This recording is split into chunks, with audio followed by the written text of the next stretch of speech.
Para comenzar, mi nombre es Isabel Rojas y hoy vamos a presentar cómo la violencia de los años 80 y 90 impactó profundamente en el sistema educativo peruano. Para entender ese impacto, partimos del estudio IDH-PUT que muestra que la escuela a lo largo del siglo XX fue pensado como un espacio para civilizar y homogeneizar a una población diversa. Sin embargo, como advierte Contreras, entre 1902 y 1940 la educación apenas avanzó a 29% y a 35%, porque las barreras en zonas rurales e indígenas siguieron siendo enormes. En los años 70 se intentó incluir los pueblos originarios con educación bilingüe y propuestas más participativas, pero la desigualdad social y las pocas oportunidades laborales limitaron esos avances. Y cuando llegó la violencia en los años 80 y 90, estas brechas se profundizaron, escuelas cerradas, estudiantes desplazados y, finalmente, en los 90 programas como el MESET y la privatización ampliaron la oferta, pero no alcanzaron a las regiones más pobres y afectadas durante el conflicto. En nuestro trabajo relacionamos 3 semanas del curso con el tema. Primero, en la semana 6, la migración interna muestra cómo muchos jóvenes rurales tuvieron que venir a Lima para estudiar, mientras otros se quedaron sin acceso, generando brechas educativas.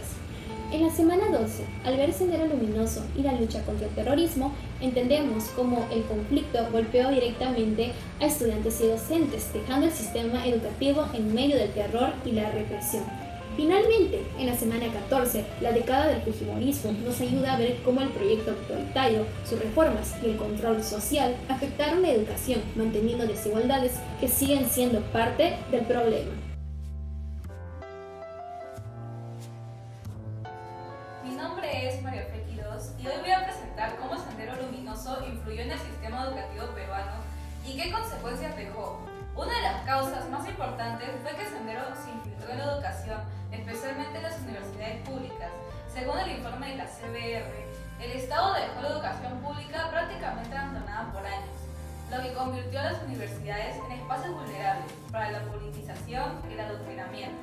Sendero aprovechó este vacío para difundir su ideología en facultades de educación y entre los maestros, usando una enseñanza autoritaria y el llamado marxismo del manual para captar militantes. Pablo Sandoval también explica que Sendero y luego el Movadef mantuvieron presencia en las universidades como San Marcos, controlando espacios estratégicos como comedores y residencias, y organizando marchas para defender el pensamiento Gonzalo. Todo esto evidencia que la educación fue vista por ellos como un terreno clave para expandir su proyecto político. La foto que observamos lo refleja, una obra llena de pintas senderistas que muestra cómo el espacio educativo se convirtió en un lugar de propaganda, normalizando mensajes violentos en medio de la vida académica. Una consecuencia directa de esta infiltración fue la violencia y la crisis en las instituciones educativas. El informe de la CBR señala que hubo asesinatos, amenazas y desplazamientos forzados de maestros.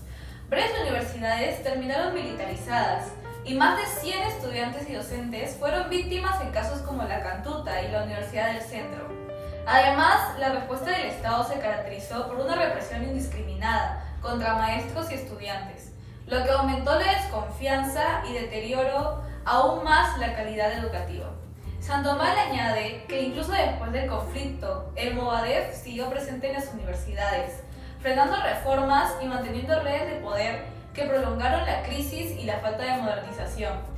La foto también refleja esta consecuencia. Un aula que debería ser un espacio seguro para aprender terminó siendo un lugar donde se legitimaba la violencia mediante consignas, afectando la convivencia y la seguridad de toda la comunidad educativa. Muy buenas tardes, el día de hoy estoy acompañada de mi entrevistada que nos va a contar un poco sobre la ideología que tenía Abimael Guzmán en su enseñanza. Señorita, buenas tardes. Soy Marina Buitrón, tengo 80 años, soy alumna de Abimael Guzmán en el curso de José Carlos Mariátegui. Siguiendo con la entrevista, quisiera hacerte algunas preguntas. ¿Qué tipo de ideas políticas enseñaba Abimael Guzmán en sus clases? Y si era autoritario o usaba métodos que influían en los alumnos. El profe Abimael Guzmán no era autoritario. Lo que pasa, él convencía a los alumnos por la igualdad de lucha de clases, que no debía existir los capitalistas ni los terratenientes, menos los gamonales. Él luchaba por la igualdad, que no debe existir la clase proletaria. La siguiente pregunta sería, después de salir de la universidad, ¿cómo viviste la época del terrorismo como comerciante? Señorita, fue muy fatal. No ha sido como lo que ha enseñado el profesor Abimael Guzmán, la igualdad de lucha de clases. Mataron, asesinaron, nos quitaban toda la mercadería. Hasta lo han matado a los médicos sin frontera. Ellos no tienen la culpa. Ellos han venido a luchar por los heridos, por los muertos, pero han matado. Fue muy fatal, señorita. Buenas tardes, mi nombre es Jimena Fuentes, soy estudiante de la UPC y el día de hoy le voy a hacer unas preguntas sobre el tema de terrorismo y educación. ¿Se podría presentar, por favor? Mi nombre es Claudia Polinario Mata, trabajé en el Centro Educativo Primaria en el caserío de Huacrán, en el distrito de Anta, provincia de Caruas, actual región Ancash. Voy a hacer unas preguntas a partir de ahora. La primera es, ¿cómo era la asistencia de los estudiantes durante esa época y cómo les afectó el terrorismo? Esa época la asistencia existe mucho ausentismo por el temor de los padres de familia y de los mismos alumnos de concurrir a los centros, porque en algunos colegios o en algunas escuelas primarias habían profesores que tenían esa ideología y los iba inculcando a los alumnos. Y entonces, algunos alumnos aceptaban esa ideología, algunos no, y por temor a eso, a esa presión, no concurrían. Por eso hubo mucho ausentismo en esa época. Y otra pregunta es si conoció a estudiantes o profesores que les afectó directamente el terrorismo. Profesores, sí. En el distrito de Taricá, que era un lugar cercano a donde trabajaba, acribillaron a dos profesores. Uno de ellos se llamaba Jaime, la otra era Delia. Bueno, para ese entonces decían que ellos eran terroristas y otros decían que no eran terroristas, que al contrario los terroristas la acribillaron.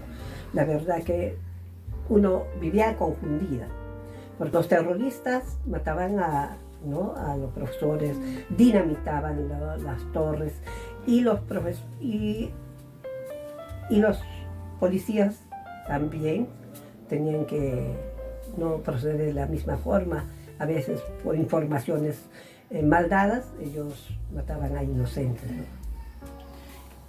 Muchas gracias por la entrevista.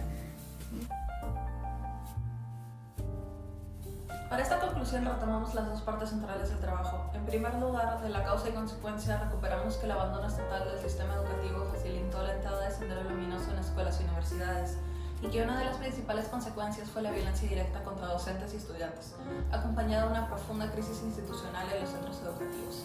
En segundo lugar, a partir de las entrevistas, consideramos que los testimonios nos permitieron entender mejor la situación en ese entonces. Por un lado, entendimos cómo el terrorismo influenciaba tanto la asistencia como vida diaria de los estudiantes y profesores, aplicando miedo en ellos, que además llegó hasta el punto en que algunos se unieron a estos movimientos perdiendo sus vidas. Por otro lado, nos pareció interesante que Abimael Guzmán nunca fue autoritario, solo compartía su ideología con todos sus estudiantes, y aún así logró convencer a mucha gente para que pueda luchar por él y por la igualdad que prometía. Con estos elementos concluimos que la forma en que el Estado y la sociedad enfrentaron el problema no fue suficiente. Hubo una respuesta tardía, poco coordinada y en muchos casos centrada más en la represión que en proteger y fortalecer las instituciones educativas.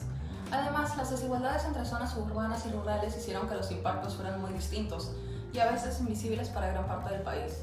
Como alternativa de solución, sostenemos que la educación debe reforzarse como un espacio seguro y democrático, con mayor inversión en zonas rurales, apoyo permanente a docentes, programas de memoria histórica y mecanismos que impidan que grupos violentos vuelvan a captar a jóvenes aprovechando vacíos del Estado. Fortalecer la educación es, finalmente, reforzar la democracia y evitar que este tipo de episodios se vuelvan a repetir.